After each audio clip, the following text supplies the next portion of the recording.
En lo alto de una colina árida, a las afueras de un pequeño pueblo en el centro de México, se alzaba un edificio que parecía suspendido fuera del tiempo. Era un orfanato de piedra gris, construido a finales del siglo XIX, por una orden religiosa que ya nadie recordaba con precisión. Las paredes estaban cubiertas de musgo y grietas, las ventanas rotas parecían ojos vacíos, y la torre del campanario, aunque hacía años que no sostenía ninguna campana, seguía dominando el horizonte como un dedo acusador que señalaba al cielo.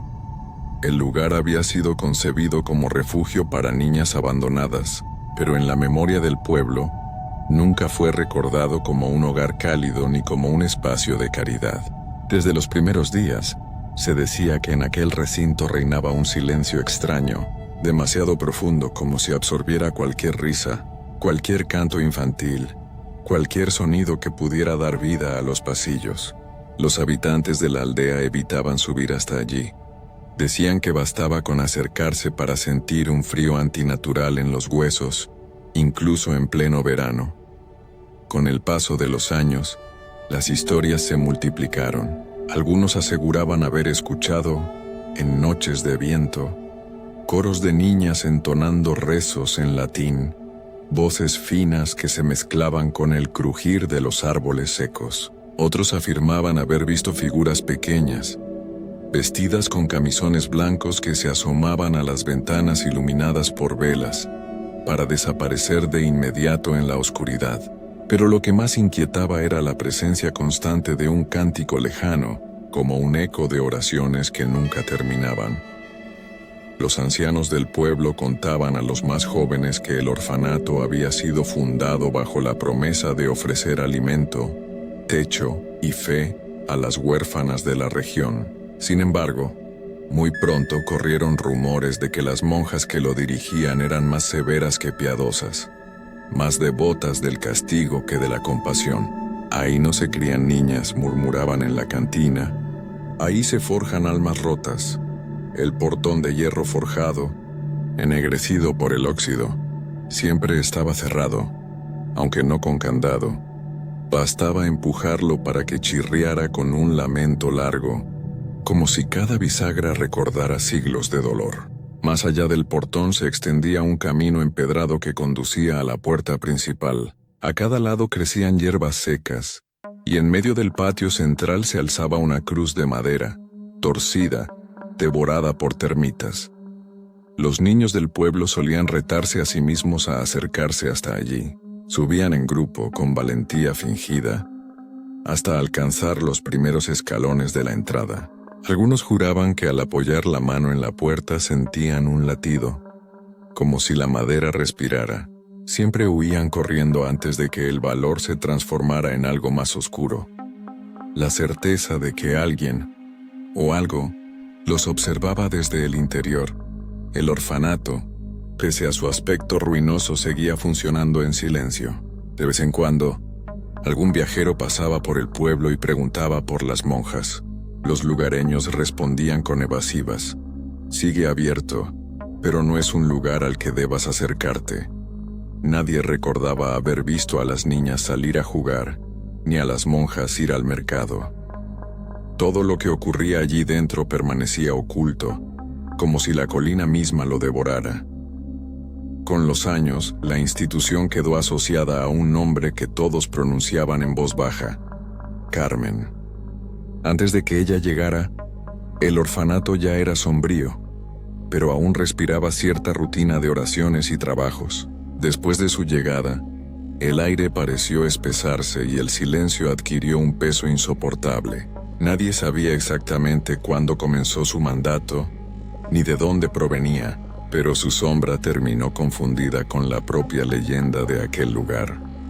En esa primera etapa, sin embargo, lo único que existía era el misterio, la colina, el edificio de piedra, el viento gélido que arrastraba el eco de voces infantiles, y el presentimiento de que en el interior de aquellos muros, bajo el manto de rezos interminables, se ocultaba una tragedia que aún no había mostrado su verdadero rostro. El amanecer de aquel invierno Llegó con un cielo cubierto de nubes pesadas, como si el sol se negara a iluminar la colina. Ese mismo día, una carreta tirada por mulas se detuvo frente al portón oxidado del orfanato.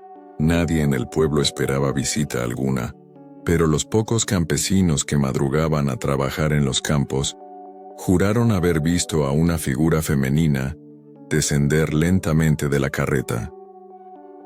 Era una mujer de estatura media, envuelta en un hábito negro que parecía absorber toda la claridad del entorno. El velo cubría su cabeza hasta las cejas, dejando ver únicamente un rostro anguloso, de piel pálida y labios casi sin color. Sus ojos grandes y oscuros tenían un brillo extraño, ni cálido ni severo, sino algo más profundo, como si observaran más allá de las formas visibles. Se presentó con voz baja pero firme. Me llamo Sor Carmen. He sido enviada a ocupar mi lugar aquí. El cochero, al escuchar aquellas palabras, no tardó en marcharse. Ni siquiera esperó a que la mujer terminara de cruzar el portón. Azuzó a las mulas y desapareció entre la niebla. Cuando Sor Carmen empujó la pesada puerta de hierro, el chirrido resonó como un lamento metálico. Avanzó por el camino de piedra sin mirar a los lados, ignorando la cruz torcida del patio y el crujir del viento entre las ramas secas. Llegó hasta la puerta principal, donde una de las monjas ancianas la recibió con una mezcla de alivio y recelo. Nos enviaron noticia de su llegada, murmuró la hermana, cuyo rostro marchito parecía tan gastado como los muros. La Madre Superiora partió hace meses y desde entonces todo ha sido más difícil. Carmen inclinó ligeramente la cabeza en señal de obediencia, pero sus labios permanecieron sellados. No hubo palabras de consuelo ni sonrisas, ni el tono maternal que los huérfanos solían esperar de una guía espiritual. Tan solo un silencio denso, como si el aire se espesara alrededor de ella. Las niñas que observaban desde los pasillos superiores la vieron entrar con pasos lentos, seguros, sin vacilación.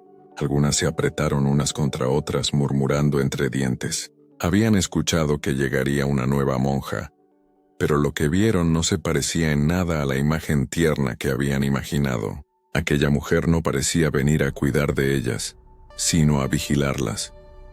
Durante los primeros días, Sor Carmen recorrió cada rincón del orfanato en soledad. Bajó al sótano, abrió cuartos clausurados hacía décadas, inspeccionó las cocinas, los dormitorios y hasta el campanario vacío. Caminaba con una linterna pequeña, siempre en silencio, como si reconociera un territorio ya suyo. Las demás monjas evitaban interrumpirla, y las niñas la observaban de lejos con miedo disfrazado de respeto. Pronto comenzaron las nuevas reglas. Carmen anunció que desde ese día, el orfanato estaría bajo una disciplina más estricta. Las niñas debían guardar silencio absoluto durante las comidas. No se permitirían risas en los dormitorios. Cada noche, la oración duraría el doble de tiempo. Nadie aquí vino a buscar felicidad, dijo una noche frente al altar, con voz tan serena que helaba la sangre. Vinieron a buscar redención. Las huérfanas intercambiaron miradas de desconcierto. Algunas niñas pequeñas comenzaron a llorar en silencio, pero Carmen no se inmutó. Lo más perturbador, sin embargo, no fue la dureza de sus palabras, sino la forma en que se movía dentro del orfanato. Parecía que siempre estaba presente, incluso cuando no podía vérsela. Una niña juró que la había visto atravesar el corredor y segundos después, la escuchó rezando en la capilla del otro extremo. Otra afirmó que sus pasos nunca producían eco, como si caminara sobre un suelo invisible. Las monjas mayores murmuraban entre sí en la cocina, con voces apagadas. No es como las demás. Tiene una mirada que atraviesa, y cuando reza, parece rezar para alguien que no es Dios. Pero ninguna se atrevía a desafiarla. Carmen, con su porte sereno y su autoridad silenciosa, pronto se convirtió en la sombra que gobernaba cada rincón de aquel edificio. Los días se volvieron más grises los rezos más largos y la colina más silenciosa. Como si con la llegada de Carmen, el orfanato hubiese sellado sus puertas no solo al mundo exterior, sino también a la luz. Las niñas del orfanato eran 15, cada una con una historia de abandono distinta, pero todas compartían el mismo destino: vivir bajo los muros húmedos y las reglas implacables de las monjas. Antes de la llegada de Carmen, la rutina era dura, sí, pero todavía había momentos de respiro, canciones improvisadas en el patio, confidencias susurradas en la noche, pequeños juegos robados entre los pasillos. Todo eso desapareció en cuanto Carmen tomó el control. El primer cambio fue en los dormitorios. Cada niña debía dormir con las manos cruzadas sobre el pecho, como si reposaran en un ataúd. Cualquier movimiento durante la noche, un giro en la cama, un murmullo en sueños, un suspiro, era castigado con horas de rodillas frente al crucifijo, hasta que la piel sangraba por la fricción del suelo de piedra. En el comedor, Carmen impuso el silencio absoluto. Las cucharas y los platos se escuchaban más que nunca, metálicos y ásperos, rebotando en la penumbra.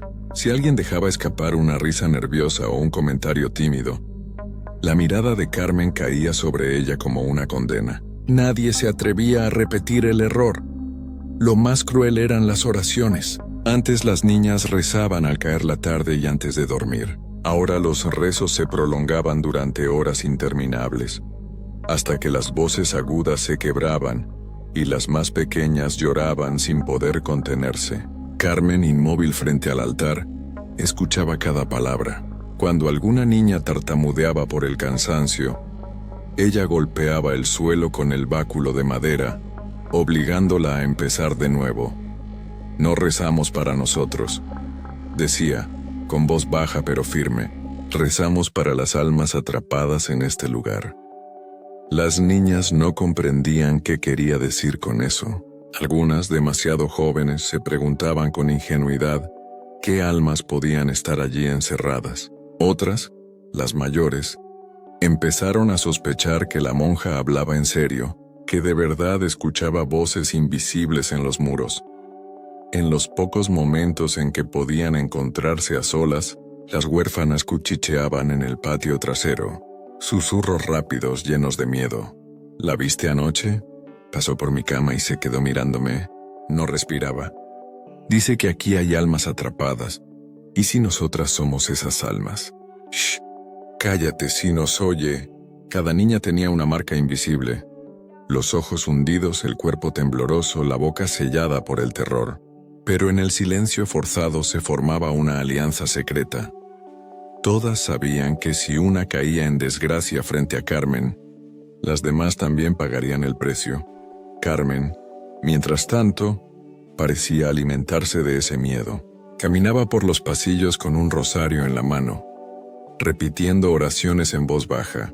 A veces, se detenía en medio de la noche frente a las puertas de los dormitorios, y las niñas, fingiendo dormir, podían sentir cómo la sombra oscura se filtraba bajo la rendija. Nunca sabían cuánto tiempo se quedaba allí observando. Pronto dejaron de soñar. Sus noches eran largas vigilias de miedo, y sus días cadenas de rezos y trabajos agotadores. La inocencia infantil se desvaneció. Bajo el mando de Carmen, las huérfanas ya no eran niñas. Se convirtieron en prisioneras de un silencio que no les pertenecía. Y mientras más tiempo pasaba, más crecía en cada una la sensación de que aquella monja no estaba allí para cuidarlas, sino para encerrarlas en un destino del que no habría escape. La primera vez que ocurrió, fue tan tenue que casi pasó desapercibido. Una de las niñas más pequeñas, Isabel, despertó en mitad de la noche con la sensación de que alguien la llamaba por su nombre. Abrió los ojos y en la penumbra del dormitorio, creyó escuchar un susurro que se deslizaba por debajo de las tablas del suelo. Era un murmullo apagado, como si viniera desde lo más profundo de la tierra. Se incorporó, temblando, y miró a su alrededor. Todas las demás dormían, o al menos fingían hacerlo. El sonido persistía. Un murmullo, luego un sollozo, luego palabras que no alcanzaba a entender. Con el corazón acelerado, Isabel se tapó los oídos con ambas manos hasta quedarse dormida de cansancio. Al día siguiente, no se atrevió a contar nada, pero las noches siguientes los susurros volvieron, más nítidos, más insistentes. Ya no era solo ella quien los escuchaba. En el silencio absoluto del dormitorio, otras niñas comenzaron a abrir los ojos y mirarse entre sí, horrorizadas. ¿Oíste eso?, susurró una. Parece que vienen de abajo, del sótano. Shh, cállate si Carmen se entera. El rumor se extendió como fuego entre ellas. No eran ratas, no era el viento, eran voces, voces débiles, femeninas, que gemían como si pidieran ayuda desde el fondo de la tierra. El sótano del orfanato siempre había sido un lugar prohibido. Las escaleras que descendían hacia allí estaban ocultas bajo una trampilla de madera en el pasillo lateral. Carmen había advertido con severidad: ninguna debe bajar jamás. Ese lugar está consagrado al silencio y al castigo divino. Nadie se atrevía a desafiar esa orden. Pero ahora, cada noche las niñas sentían que algo intentaba comunicarse con ellas desde ese lugar sellado. Una madrugada, Clara, una de las huérfanas mayores, se armó de valor y se inclinó cerca de la trampilla. Apoyó el oído contra la madera fría. El aire estaba cargado de humedad, y en medio del silencio oyó claramente el sollozo de una niña, como si alguien llorara justo debajo de sus pies. Retrocedió de golpe, con el rostro desencajado. Sus compañeras la rodearon ansiosas. ¿Qué escuchaste? Era una de nosotras. Como una niña atrapada, la tensión se volvió insoportable. Algunas rezaban en voz baja, otras se tapaban la cabeza con la manta intentando ignorar aquel llamado, pero todas sabían que algo estaba mal, algo que Carmen conocía y que ellas no debían descubrir.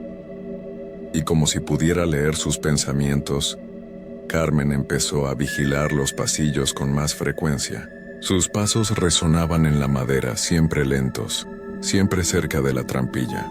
Cuando la descubría entreabierta, la cerraba con violencia y murmuraba oraciones en latín, mirando al suelo como quien contiene algo peligroso que amenaza con salir.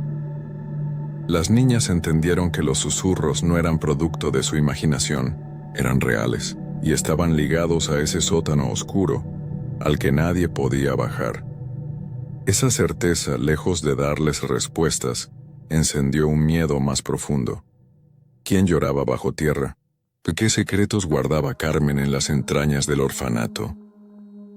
¿Y por qué el silencio de la colina parecía cada noche más pesado, como si todo el edificio respirara al compás de esas voces ocultas? La tensión en el orfanato crecía con cada noche. Las niñas dormían poco, y cuando lo hacían se agitaban entre pesadillas de voces y manos que intentaban arrastrarlas hacia el suelo. Carmen, en cambio, parecía cada vez más tranquila, como si el silencio impuesto sobre todas ellas la fortaleciera.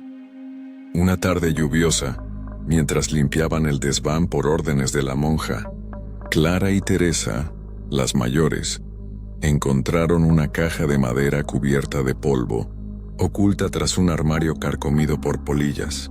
Dentro había objetos olvidados, un rosario roto, una medalla oxidada y un cuaderno de tapas negras, gastado en los bordes. Al abrirlo descubrieron que no pertenecía a ninguna de ellas. Era un diario. Las primeras páginas llevaban una letra temblorosa, firmada con el nombre de Sor Inés, la monja anciana que había fallecido poco antes de la llegada de Carmen. Clara hojeó con cuidado, mientras Teresa vigilaba la puerta. A medida que avanzaban en la lectura, el aire pareció volverse más denso. En las páginas amarillentas había confesiones perturbadoras. Carmen no reza a Dios. Cuando llega la noche, baja al sótano y se queda allí por horas. Dice que escucha voces, que necesita darles compañía. He tratado de hablar con la Madre Superiora, pero me pidió silencio. No cuestiones lo que no entiendes. Sin embargo, yo también he oído... Las voces no son de santos. Son lamentos de niñas que ya no están aquí. Clara tragó saliva y pasó a otra página. Las huérfanas tienen miedo. Carmen las mira demasiado tiempo, como si contara sus respiraciones. A veces pienso que quisiera verlas todas quietas, calladas, para siempre. No sé cuánto tiempo más podré resistir en este lugar. El diario terminaba abruptamente unas páginas después, con una frase escrita a toda prisa, casi ilegible. Si algún día alguien encuentra esto, no confíen en Carmen. El corazón de las niñas latía con fuerza. Clara cerró el cuaderno de golpe, temiendo que las paredes mismas pudieran delatar su hallazgo. Teresa pálida murmuró: «Entonces, ¿las voces son de niñas muertas?». Antes de que pudieran responderse, un crujido retumbó en las escaleras del desván. Pasos lentos, conocidos, subiendo uno a uno. El eco del rosario golpeando contra la tela del hábito. Era Carmen. Las niñas escondieron el cuaderno bajo la falda de Clara, justo cuando la puerta del desván se abrió. La silueta de la monja apareció enmarcada en la penumbra, con sus ojos oscuros brillando como carbones apagados. «¿Qué hacen aquí arriba?», preguntó con voz serena, aunque cada palabra sonaba como una amenaza velada. «Nada, hermana. Limpiar, como ordenó», respondió Teresa con voz temblorosa. Carmen las observó durante un largo silencio, demasiado largo, como si pudiera adivinar lo que ocultaban. Finalmente asintió y se dio media vuelta, pero antes de cerrar la puerta dijo: «Recuerden que hay lugares donde la curiosidad es un pecado, y el pecado se paga siempre». El golpe seco de la puerta dejó a las niñas heladas. Clara apretó el cuaderno contra su pecho, con el presentimiento de que lo que habían encontrado no era solo un testimonio, sino una condena que acabaría arrastrándolas a todas. Desde el día en que Clara y Teresa hallaron el cuaderno de Sor Inés, la atmósfera del orfanato se volvió aún más opresiva. Aunque lo escondieron cuidadosamente bajo una piedra floja del suelo del dormitorio, ambas vivían con el miedo constante de que Carmen pudiera descubrirlas. Cada vez que la monja las miraba fijamente, sentían que su secreto ardía como un fuego invisible en la piel. No tardaron en llegar los castigos. Una mañana, durante la oración, una niña de apenas 8 años llamada Magdalena se quedó dormida de rodillas, agotada por tantas vigilias.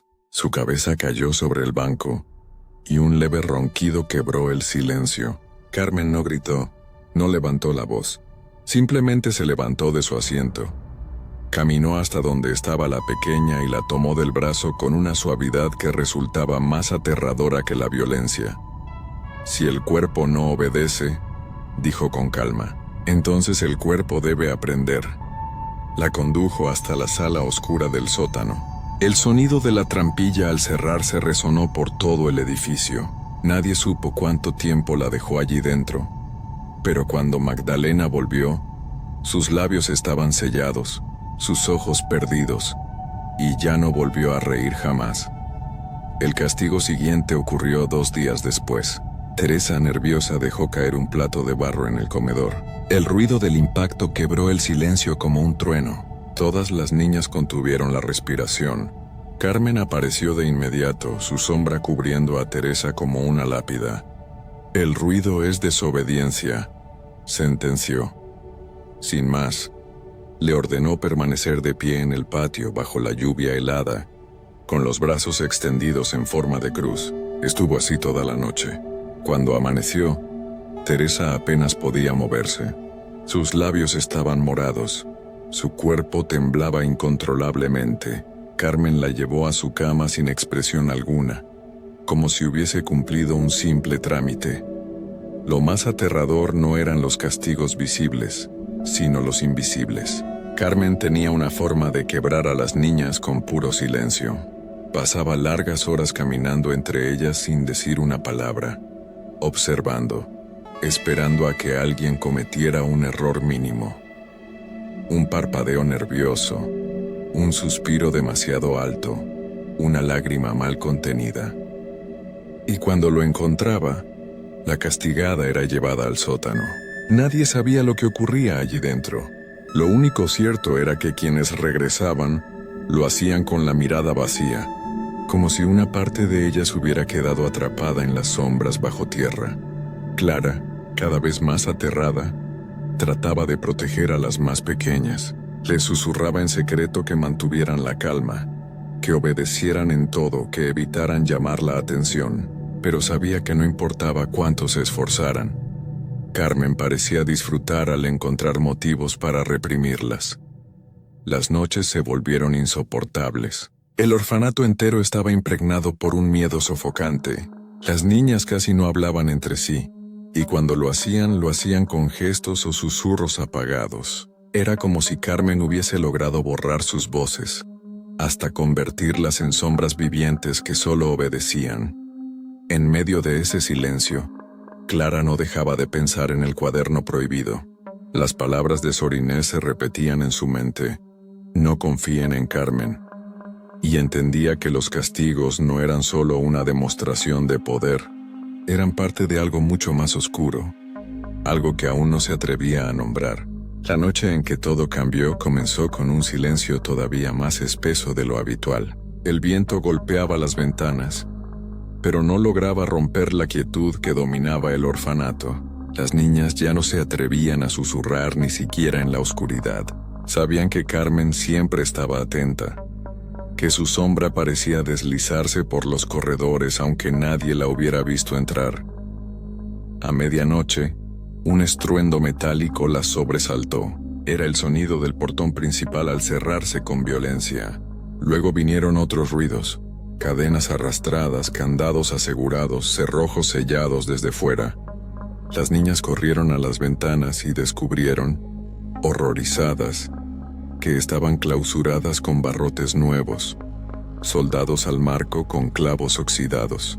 Algunas intentaron forzar la puerta trasera de la cocina, pero se encontraron con una plancha de hierro atornillada desde el exterior. El orfanato entero estaba sellado. Esa misma noche, Carmen apareció en la capilla con una vela en la mano. Su rostro, iluminado por la llama, mostraba una serenidad antinatural. Reunió a las huérfanas frente al altar y, con voz baja y pausada, pronunció las palabras que se clavarían para siempre en la memoria de todas: nadie saldrá de aquí. El mundo afuera está corrupto. Este lugar será nuestro refugio, y también nuestro purgatorio. Solo quienes se purifiquen en silencio podrán alcanzar la gracia.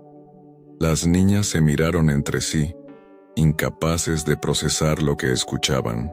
Una de las más pequeñas comenzó a llorar, preguntando por qué no podían volver a ver el sol, por qué ya no podían bajar al pueblo. Carmen la tomó de los hombros y la obligó a mirar el crucifijo del altar. El sol no salva, susurró con una calma escalofriante. Solo el silencio salva. Desde ese momento la vida en el orfanato dejó de ser rutina y se convirtió en encierro. Los días pasaban sin diferencia entre la mañana y la noche. Todas las ventanas tapadas con tablas, todos los accesos bloqueados. El aire se volvía cada vez más denso, impregnado de cera derretida y humedad.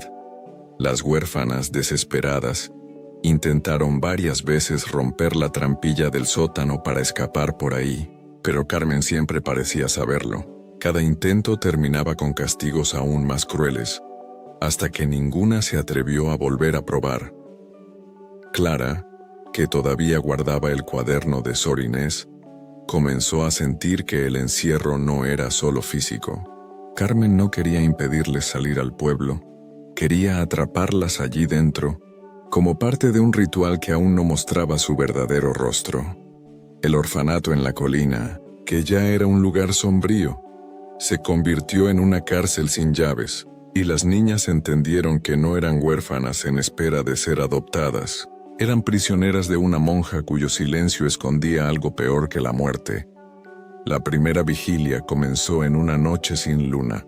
Carmen reunió a todas las niñas en la capilla. Encendió más de 50 velas y las alineó frente al altar. La luz temblorosa pintaba sus rostros exhaustos, y las sombras en las paredes parecían multiplicarlas, como si hubiera 100 niñas en vez de 15. Esta será nuestra prueba, dijo Carmen con voz suave pero firme. Nadie se levantará, nadie cerrará los ojos. Rezaremos hasta que la pureza caiga sobre ustedes como un manto. Y así empezó la vigilia eterna. Al principio, las niñas recitaban las oraciones con obediencia. El latín salía de sus bocas como un murmullo cansado, un eco repetitivo que parecía arrullar al propio edificio. Pero conforme las horas avanzaban, las voces se quebraban. Algunas se desplomaban de rodillas, otras se quedaban en silencio porque ya no les quedaba aire. Carmen no permitía descanso. Cada vez que alguien titubeaba, ella golpeaba el suelo con su báculo de madera, produciendo un sonido seco que helaba la sangre. Levántate, continúa. Dios no escucha el cansancio, solo la obediencia. Una niña pequeña, Julia, apenas de 7 años, se desmayó después de varias horas. Su cuerpo cayó como un saco vacío sobre las losas frías. Las demás quisieron socorrerla, pero Carmen levantó una mano, impidiendo cualquier movimiento. Ella será la primera en purificarse, susurró. Luego la arrastró suavemente hasta el altar y la dejó allí tendida, como una ofrenda. Las horas se volvieron días. Nadie sabía cuánto tiempo llevaban rezando. Carmen controlaba todo. Las comidas eran mínimas, solo pan duro y agua, para que el espíritu dominara sobre la carne. No había pausas para dormir. Cuando el agotamiento las vencía y caían medio dormidas sobre el banco, un azote o un grito bastaba para obligarlas a reincorporarse. Pronto, las niñas comenzaron a alucinar. Algunas decían ver figuras oscuras caminando entre los pasillos mientras rezaban. Otras juraban que las velas se apagaban solas y volvían a encenderse sin que nadie las tocara. El aire estaba tan cargado de humo y cansancio que cada respiración era un tormento. Clara intentó mantener la esperanza. Susurraba palabras de aliento a las más pequeñas cuando Carmen no las oía. Pero también sentía cómo su propia mente empezaba a quebrarse. Cada vez que recitaba el Pater Noster, escuchaba voces que respondían desde el suelo, como si las huérfanas que habían muerto en el pasado repitieran el rezo con ellas. El orfanato entero se convirtió en un templo de susurros y plegarias interminables. El día y la noche dejaron de tener sentido. El único reloj era el cuerpo cansado de las niñas y la voz incansable de Carmen, que nunca mostraba señales de agotamiento. Y así, en aquella colina donde antes había habido risas tímidas, solo quedó el eco de un rezo interminable que poco a poco consumía a las huérfanas, borrando la frontera entre la fe, la locura y la condena. El orfanato ya no era un refugio, sino una tumba en espera. Las niñas, demacradas, rezaban como autómatas, repitiendo las oraciones hasta que sus voces se confundían con el crujir de las paredes. Algunas apenas podían mantenerse en pie, pero Carmen parecía alimentarse de su debilidad. Entonces comenzaron los preparativos. Una tarde, Clara observó a escondidas cómo Carmen cargaba cántaros desde la bodega. Al principio pensó que era agua bendita, pero el olor la traicionó. Un aroma penetrante, áspero, que le quemó la garganta. No era agua, era queroseno. Durante varios días, Carmen fue colocando lámparas y velas en lugares estratégicos, esquinas de los pasillos, cerca de los dormitorios, a lo largo de las escaleras de madera. Cada movimiento era calculado, casi ritual. Lo hacía sin prisa, como quien sigue un plan largamente meditado. Las niñas lo notaron también. «Está llenando todo con aceite», susurró Teresa una noche con los ojos desorbitados. «¿Para qué?», preguntó Isabel, la más pequeña. «Para quemarlo. Quiere prenderle fuego al orfanato». El silencio que siguió fue peor que un grito. Todas entendieron que no había escapatoria. Las puertas selladas, las ventanas bloqueadas, las rejas en los sótanos, estaban atrapadas. Carmen, mientras tanto, actuaba como si nada fuera extraño. Rezaba con ellas, las observaba dormir. Repartía pan duro con la misma calma de siempre, pero sus ojos brillaban con un fervor desconocido. como si estuviera aguardando una señal invisible para consumar lo que había planeado. Una noche, Clara se atrevió a enfrentarla. Durante la vigilia, cuando la monja pasó a su lado, susurró con voz temblorosa: «Hermana, ¿qué pretende hacer con nosotras?». Carmen se inclinó, con una sonrisa apenas perceptible, y le contestó al oído: «Convertirlas en ceniza, para que el silencio sea perfecto». Clara sintió que las piernas le fallaban. No había duda. Carmen no buscaba salvarlas ni purificarlas. Quería encerrarlas en un sacrificio ardiente, un fuego que borrara sus voces para siempre. Las niñas comenzaron a temblar incluso durante los rezos. Cada chispa de las velas parecía anunciar el fin. Cada goteo de aceite sobre la madera era un recordatorio de que estaban viviendo sobre un polvorín.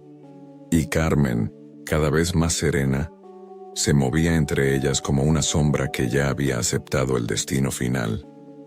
El orfanato, en silencio, esperaba el estallido de la llama oculta. El miedo se había vuelto insoportable. Cada noche, cuando las velas chisporroteaban y el olor del queroseno impregnaba los pasillos, las niñas sentían que vivían al borde de un incendio. Ya no podían esperar a que alguien del pueblo las rescatara. Nadie subía a la colina. Nadie se atrevía. Fue entonces cuando Clara, con el cuaderno de Sor Inés aún oculto bajo la piedra del dormitorio, decidió que debían actuar. Reunió a las mayores, Teresa, Ángela y Beatriz, en un rincón del patio mientras las más pequeñas fingían dormir. La lluvia golpeaba el techo de zinc, amortiguando sus voces. «Si no hacemos algo vamos a morir aquí dentro», dijo Clara, con los ojos enrojecidos. «¿Y cómo?», respondió Ángela apretando los dientes. «Todas las puertas están cerradas. Las ventanas tienen barrotes, el sótano está sellado». «Hay una manera», murmuró Teresa. «He visto que la reja de la cocina está floja. Si encontramos un hierro podríamos forzarla». Las niñas guardaron silencio unos segundos, comprendiendo el riesgo. No era solo intentar escapar. Era desafiar directamente a Carmen, cuya sombra parecía oírlas incluso a través de las paredes. El plan se puso en marcha a la noche siguiente. Mientras todas rezaban en la capilla, Beatriz fingió un desmayo. Carmen, convencida de que era un signo de purificación, la dejó tendida en el suelo. Ese fue el momento que Clara y Teresa aprovecharon para escabullirse hacia la cocina. Con un trozo de metal arrancado de una cama rota, comenzaron a hacer palanca en los barrotes. El hierro crujió, gimiendo como si delatara cada uno de sus movimientos. El corazón les latía tan fuerte que temían que se escuchara hasta en la capilla. «Más fuerte, rápido», susurró Teresa con lágrimas de esfuerzo. El barrote empezó a ceder. Apenas quedaba un poco más, y entonces un sonido heló la sangre de ambas. El golpe seco de un báculo contra el suelo. La voz de Carmen se extendió desde el corredor, tranquila, como si hubiera estado esperando ese momento. La curiosidad siempre conduce al pecado. Las niñas se voltearon y la vieron de pie en el umbral de la cocina. La luz de una vela iluminaba su rostro pálido. No había ira en su expresión, sino una calma absoluta, una serenidad más aterradora que cualquier grito.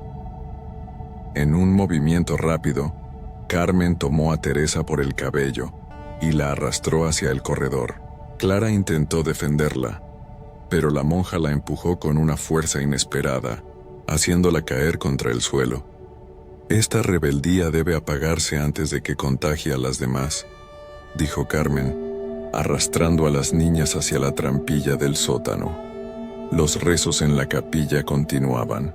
Las más pequeñas no sabían lo que ocurría en la cocina, pero esa noche, el eco de los sollozos de Teresa y Clara se mezcló con los susurros que siempre habían provenido del subsuelo. Cuando Carmen cerró la trampilla con un golpe seco, todo el orfanato quedó envuelto en un silencio aún más profundo, como si el edificio entero hubiera aceptado que la rebelión estaba condenada desde el principio. La noche siguiente cayó con una calma extraña, como si el cielo mismo contuviera la respiración. El viento cesó de golpe, y sobre la colina solo se escuchaba el crujir de las velas en los pasillos. Las niñas agotadas apenas podían sostenerse de pie durante la vigilia. Clara y Teresa no estaban entre ellas. Nadie sabía si seguían vivas en el sótano. Carmen apareció en la capilla con un cirio encendido entre las manos. Su rostro estaba bañado por la luz temblorosa, y en sus labios se dibujaba una sonrisa tenue, casi maternal. «Ha llegado el momento», susurró, como si hablara para alguien más, alguien invisible. «El silencio será eterno». Sin prisa comenzó a caminar por los corredores dejando tras de sí un rastro de llamas. Los cántaros de queroseno que había derramado días antes encendieron chispas que rápidamente se transformaron en lenguas de fuego. Las paredes, secas y cubiertas de madera carcomida, ardieron con facilidad. Lo más aterrador no fue la rapidez con que se extendió el incendio, sino la manera en que Carmen lo hizo, sin un solo grito, sin alzar la voz, rezando en susurros mientras el fuego devoraba los muros. Las niñas comenzaron a chillar, desesperadas, corriendo de un lado a otro, golpeando las puertas selladas, tirando de los barrotes oxidados de las ventanas. Pero todo estaba bloqueado. Cada salida había sido asegurada por Carmen. «¡Ayuda!», gritaban. «¡Abran! No queremos morir». El humo llenaba los pasillos, quemaba sus gargantas. Algunas cayeron tosiendo, otras golpeaban con piedras los candados sin éxito. En medio de aquel caos, Carmen permanecía serena en la capilla. El fuego ya lamía el altar, pero ella no se movía. Con las manos juntas murmuraba plegarias en latín, su voz apenas audible entre los rugidos del incendio. Parecía más entregada que nunca, como si la muerte que se aproximaba no fuera un fin, sino una ceremonia largamente esperada. El orfanato crujía, el techo comenzaba a desplomarse, las vigas ardían como antorchas, los gritos de las niñas se mezclaban con el rugido del fuego y los susurros que, una vez más, emergían del sótano. Era como si todas las voces, las vivas y las muertas, se fundieran en un solo clamor ahogado. Y aún así, Carmen no levantó la mirada. Rezaba mientras la llama la rodeaba, mientras el mundo se volvía ceniza. Rezaba como si en ese silencio ardiente finalmente hubiera encontrado a quien dirigir sus plegarias. El orfanato entero, en lo alto de la colina, se convirtió en una hoguera muda contra el cielo negro. El incendio se extendió como una bestia desatada. Las llamas trepaban por las cortinas, devoraban los bancos de madera, rompían los vitrales ennegrecidos con estallidos secos. El humo espeso descendía sobre las niñas como un manto oscuro, robándoles cada bocanada de aire. Los gritos comenzaron a llenar el orfanato, voces agudas, desgarradas que pedían auxilio a un cielo que nunca contestaba. «Por favor, sálvenos. No queremos morir. Hermana Carmen, ábrenos». Golpeaban las puertas con sus manos desnudas hasta que los nudillos sangraban. Tiraban de los barrotes, pero el hierro ardía al contacto. Algunas intentaban cubrirse el rostro con las faldas. Otras abrazaban a las más pequeñas, como si pudieran protegerlas del fuego que avanzaba con una paciencia cruel. Y mientras tanto, Carmen permanecía inmóvil en la capilla, de rodillas frente al altar. Las llamas rodeaban su silueta, pero ella no apartaba la vista del crucifijo ennegrecido por el humo. Sus labios seguían moviéndose, murmurando plegarias en latín, como si los gritos no existieran. Era un contraste aterrador. El rugido del fuego, los alaridos de las niñas y la voz tranquila, casi dulce, de la monja que rezaba en silencio. Clara y Teresa, desde el sótano, escuchaban aquel infierno como un eco lejano. Golpeaban la trampilla con todas sus fuerzas, suplicando ser liberadas. Pero lo único que conseguían era que el humo comenzara a filtrarse por las rendijas, llenando también aquel encierro de sombras y cenizas. Una niña llamada Julia, la más pequeña, logró arrastrarse hasta la capilla. Tosía sin parar, con lágrimas mezcladas de humo. Se arrodilló junto a Carmen y tiró de su hábito con desesperación. «Hermana, por favor». ¡Sáquenos de aquí! Carmen giró lentamente la cabeza. Su rostro estaba iluminado por el resplandor del fuego, y sus ojos reflejaban una calma inhumana. Acarició la mejilla de Julia con una ternura que helaba la sangre y murmuró: «El silencio ya viene, pequeña. El silencio lo purificará todo». La niña cayó inconsciente a sus pies. El techo comenzó a crujir, y las vigas ardientes se desplomaron con un estruendo ensordecedor. Los gritos de las huérfanas se ahogaron poco a poco, devorados por el rugido del incendio. Algunas se apagaron súbitamente, otras se convirtieron en susurros débiles que se confundían con el viento que entraba por las ventanas reventadas. Y al final, lo único que quedó fue lo que Carmen siempre había buscado: un silencio absoluto, roto solo por el chasquido del fuego consumiéndolo todo. El amanecer llegó teñido de rojo y gris. Desde el pueblo, los campesinos vieron una columna de humo espeso elevarse desde la colina. Al principio pensaron que era una quema de rastrojo, pero pronto comprendieron que el humo no venía de los campos, sino del viejo orfanato. Hombres y mujeres corrieron colina arriba con cubos de agua, mantas y herramientas, pero cuando llegaron, lo único que encontraron fue un infierno en ruinas. Las paredes de piedra se mantenían en pie, ennegrecidas, pero todo lo demás era ceniza y esqueleto calcinado de madera. El aire estaba cargado de un olor insoportable, mezcla de humo, aceite quemado y carne. Los vecinos comenzaron a remover los escombros con desesperación. Entre las brasas hallaron huesos pequeños dispersos en grupos. Las huérfanas estaban allí, reducidas a restos irreconocibles. Algunos cuerpos parecían haberse abrazado antes del final. Otros se hallaban cerca de las puertas, carbonizados en su intento de escapar. Pero lo más inquietante no fue eso. Del cuerpo de Carmen no había rastro alguno. Revisaron cada rincón, levantaron vigas, escarbaron bajo montones de ceniza. Encontraron las cuentas derretidas de varios rosarios, fragmentos de hábitos chamuscados, incluso el crucifijo de hierro de la capilla, pero ningún hueso, ninguna ceniza que pudiera identificarse como suya. Los sobrevivientes del pueblo murmuraban con miedo que aquello no era posible. Nadie podía escapar de un incendio tan devastador, y mucho menos con todas las salidas selladas. Si las niñas no lograron huir, ¿cómo es que ella sí?, preguntaba un campesino con voz temblorosa. Tal vez nunca estuvo destinada a morir con ellas, respondió otro persignándose. Con el tiempo las ruinas fueron abandonadas. Nadie quiso reconstruir el orfanato ni acercarse demasiado.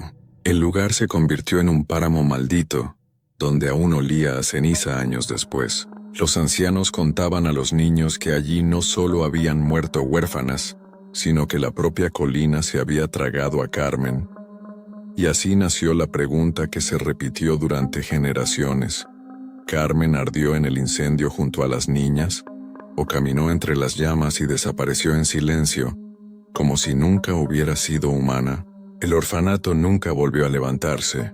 Sus ruinas ennegrecidas permanecieron como una herida abierta en la colina, recordatorio de la tragedia que nadie se atrevía a nombrar en voz alta. Los vecinos, que al principio subían para rezar por las almas de las niñas, pronto dejaron de hacerlo.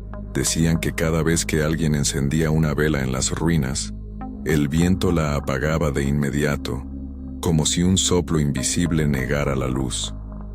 Pasaron semanas, luego meses, y los rumores comenzaron a crecer.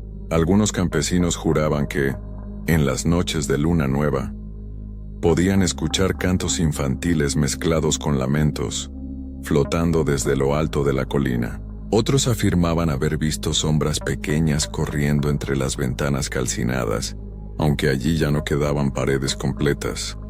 El relato más inquietante lo dio un pastor, don Eusebio, que solía llevar sus cabras por los alrededores. Una madrugada regresó al pueblo desencajado, asegurando que había visto a una mujer vestida de monja, envuelta en llamas, caminar lentamente por el campo. No gritaba ni corría, avanzaba serena como si rezara, y las llamas nunca consumían su cuerpo. Era ella. Repetía con los ojos desorbitados. Era Carmen. Otros testimonios hablaban de niñas llorando cerca del pozo seco que estaba detrás del orfanato. Quienes se atrevieron a acercarse decían que al mirar dentro no veían agua, sino rostros pálidos que pedían ayuda desde el fondo. El miedo creció tanto que nadie más quiso vivir cerca de la colina. Las casas próximas fueron abandonadas. Los caminos dejaron de usarse, y el lugar quedó envuelto en un silencio más profundo que el de cualquier cementerio. Los ancianos empezaron a advertir a los jóvenes: no subas de noche. Si escuchas oraciones en el viento, no respondas. Si ves una vela encendida en las ruinas, no la sigas. Con los años, la historia del incendio se transformó en una leyenda maldita, la de una monja que, en nombre del silencio y la pureza, encerró a las huérfanas y las entregó al fuego, para luego desaparecer sin dejar rastro. Pero lo más perturbador era lo que algunos juraban hasta el último aliento: que en noches de tormenta, cuando los truenos sacuden la colina, el sonido que se escucha no es del cielo, sino de las niñas golpeando las puertas selladas, como si todavía intentaran escapar. Con el paso de los años, la tragedia del orfanato dejó de ser un recuerdo reciente y se convirtió en un mito oscuro que atravesaba generaciones. Los ancianos del pueblo contaban la historia a los niños con voz baja, no como advertencia moral, sino como un conjuro para que nadie olvidara lo que había sucedido en la colina. Las ruinas, poco a poco, fueron devoradas por la maleza. Los muros ennegrecidos se cubrieron de hiedra, y el patio, donde alguna vez se alzó una cruz de madera, se transformó en un páramo de espinas. Sin embargo, el lugar nunca perdió su reputación de estar vivo. Los viajeros que se extraviaban en los caminos y pasaban cerca aseguraban sentir una presencia invisible, como si los siguieran ojos que no podían ver. El fenómeno más inquietante era el de las campanas. Aunque la torre del campanario había colapsado en el incendio, en algunas noches de viento fuerte se escuchaba claramente el repicar de bronce, como si una campana inexistente tocara a misa. El sonido bajaba por la colina, se extendía por el valle y se apagaba en la lejanía. Nadie podía explicarlo. Los pocos valientes que se atrevieron a subir contaban cosas aún peores. Uno relató haber entrado en la antigua capilla y haber encontrado las velas encendidas sobre el altar, aunque allí no había restos de cera desde hacía décadas. Otro juró que, en medio de la noche, se escuchaban oraciones en latín murmuradas al unísono por voces infantiles, acompañadas por una voz más grave, más firme, la voz de una monja. Con el tiempo, la gente del pueblo adoptó una certeza escalofriante: Carmen nunca murió. Su cuerpo pudo haberse desvanecido en el incendio, pero su espíritu quedó atrapado allí, condenado a repetir para siempre la última vigilia. Así, el mito encontró su frase final, la que se susurra todavía en las tabernas y alrededor de las hogueras. Cuando el viento trae rezos desde la colina, no son ecos del pasado. Son las niñas y Carmen que siguen allí, encerradas en un fuego que nunca se apaga, y cada vez que el silencio cae demasiado profundo en el valle, los habitantes se apresuran a cerrar puertas y ventanas, porque saben que ese silencio no es natural. Es el eco de las oraciones de Carmen, la monja que encerró a las huérfanas y quemó el orfanato en silencio.